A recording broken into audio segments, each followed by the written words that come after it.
నమస్తే ఫ్రెండ్స్, నేను మీ Sravani. Welcome back to Sravani's kitchen. ఈరోజు మన ఈ వీడియోలో అన్నం మొత్తం కమ్మగా తినాలనిపించే మెంతాకు టమాటా పచ్చడిని చూపించబోతున్నాను. ఈ విధంగా చేస్తే పచ్చడి రుచి చాలా చాలా బాగుంటుంది. మీరోసారి ఇలా ట్రై చేసి చూడండి.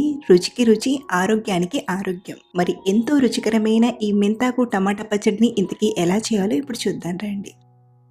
ముందుగా ప్యాన్లోకి 1 టేబుల్ స్పూన్ నూనెను తీసుకొని, నూనె వేడయ్యాక 1 టేబుల్ స్పూన్ పల్లీలను తీసుకొని ఫ్రై చేయండి.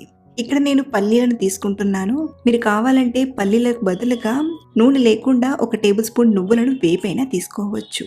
చూడండి, పల్లీలు ఇలా కాస్త ఫ్రై అయ్యాక ఇందులోనే 1 టీ స్పూన్ ధనియాలను, 1 టీ స్పూన్ మినప్పప్పును తీసుకొని ఫ్రై చేయండి. వీటిని కూడా ఇలా కాస్త ఫ్రై చేశాక ఇందులోకి రుచికి సరిపడా పచ్చిమిరపకాయల్ని తీసుకోండి. ఇక్కడ మనం చేసే క్వాంటిటీకి 9-10 వరకు పచ్చిమిరపకాయలని తీసుకొని ఇలా కట్ చేసి తీసుకున్నాను. ఇందులోనే కొన్ని కరివేపాకులను తీసుకొని